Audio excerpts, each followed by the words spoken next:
மாம்பழ பச்சடி செய்தாச்சு. இந்த பாருங்க, நல்ல டேஸ்ட்டாக வந்துடும். எல்லா கண்ட்ரியில் உள்ள மேங்கோஸும் நமக்கு இங்கே கிடைக்கும். இது வந்து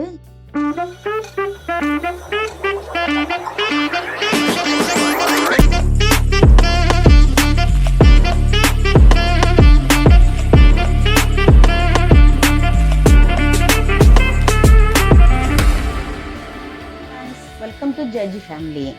நான் இப்போ மாம்பழ பச்சடி செய்ய போகிறேன். மாம்பழத்தை வச்சு நம்ம எப்படி பச்சடி செய்யலான்னு பார்ப்போம். இதை பாருங்கள், அதுக்கு நான் 2 மாம்பழம் வாங்கியிருக்கேன். இப்போ வந்து மாம்பழ சீசன். உங்களுக்கு ஊரில் இந்தியாவில் நிறைய கிடைக்கும்.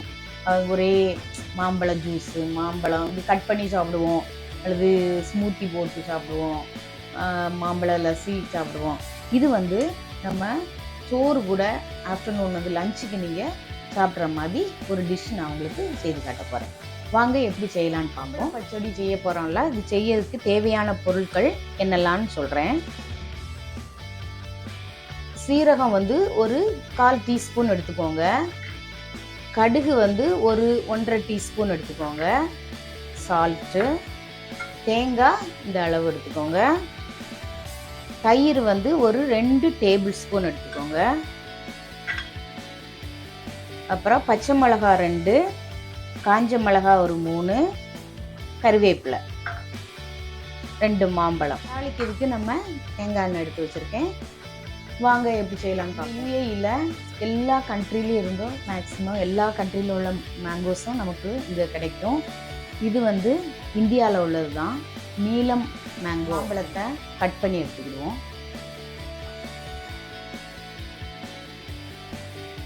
இதே மாதிரி கட் பண்ணிக்கோங்க. உங்களுக்கு ஸ்கின்னை அப்படி தனியாக எடுக்கணும்னா ரொம்ப கஷ்டமாக இருக்குல்ல, அதனால் இங்கே இப்படின்னா உங்களுக்கு ஈஸியாக வந்துடும். பச்சடி செய்கிறதுக்கு நான் வந்து மண்சட்டியில் தான் செய்ய போகிறேன். இது மாம்பழத்தை கட் பண்ணி வச்சுருக்கேன், இவ்வளோ வந்திருக்கு. நம்ம இதை இப்போ மாம்பழ பச்சடி செய்வோம். மாம்பழத்தை போட்டுக்கிடுவோம். போட்டுட்டு ரொம்ப தண்ணி வேண்டாம், கொஞ்சம் போதும். ஏன்னா இது பழுத்த மாம்பழம், அதனால லைட்டாக வேக வைப்போம். இனி நம்ம தயிர் ஊற்ற வேண்டியிருக்கு, தேங்காய் அரைச்சி ஊற்றணும், அதனால லைட்டாக இதில் வேகட்டும். வேக வைக்கிறோம்ல, இதில் லைட்டாக கொஞ்சம் உப்பு போட்டுக்கிடுவோம். வெந்துட்டுருக்கு. அதுக்கு முன்னாடி நம்ம என்ன பண்ணுவோம், இந்த தேங்காவை அரைச்சிக்கிடுவோம். கடுகு வந்து பாருங்கள், இதை வந்து நான் கொஞ்சம் சதைச்சி எடுத்துக்கிடுவேன். எந்த ஒரு பச்சடி செய்தாலும் நம்ம வந்து கடுகு வந்து இதே மாதிரி நுணுக்கி போடுங்க. தேங்காய் போட்டுக்கோங்க. சீரகம், 2 பச்சை மிளகாவை இப்படி கட் பண்ணி போட்டுக்கோங்க. கடுகையும் போட்டுக்கிடுவோம். இதோட பச்சை மிளகா 2 பச்சை மிளகா போட்டிருக்கேன், கடுகு கொஞ்சம் போட்டு நம்ம அரைச்சிடும். பாருங்கள், நல்ல மையாக அரைச்சாச்சு. இனி இப்போ இதில் கொஞ்சம் தண்ணி ஊற்றி வேக வச்சேன்ல, இதில் நம்ம இந்த தேங்காவை போட்டுருவோம். தேங்காய் போட்டு நல்லா மிக்ஸ் பண்ணி கொஞ்சம் வேகட்டும். தேங்காவை நல்லா மிக்ஸ் பண்ணிக்கோங்க.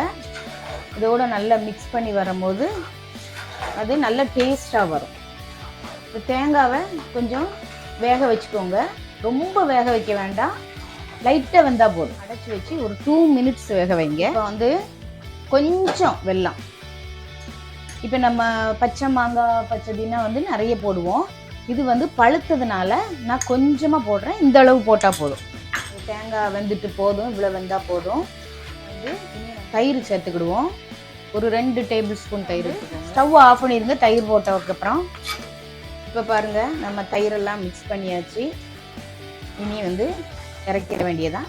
தாள் பாத்திரத்தில் பவுலில் மாற்றி வச்சுட்டேன். இனி வந்து நான் ஊற்றிட்டேன். இது பாருங்கள், ஒரு 2 டேபிள் ஸ்பூன் ஊற்றிருக்கேன்.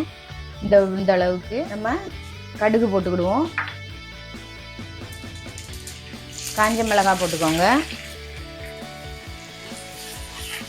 அவ்வளோதான், தாளிச்சாச்சு. இனி நீங்கள்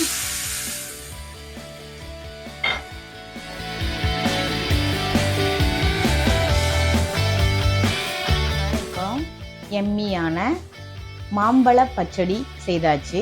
இந்த பாருங்கள், நல்ல டேஸ்ட்டாக வந்திருக்கு. உப்பு எல்லாம் டேஸ்ட் பண்ண எல்லாம் கரெக்டாக இருக்குது.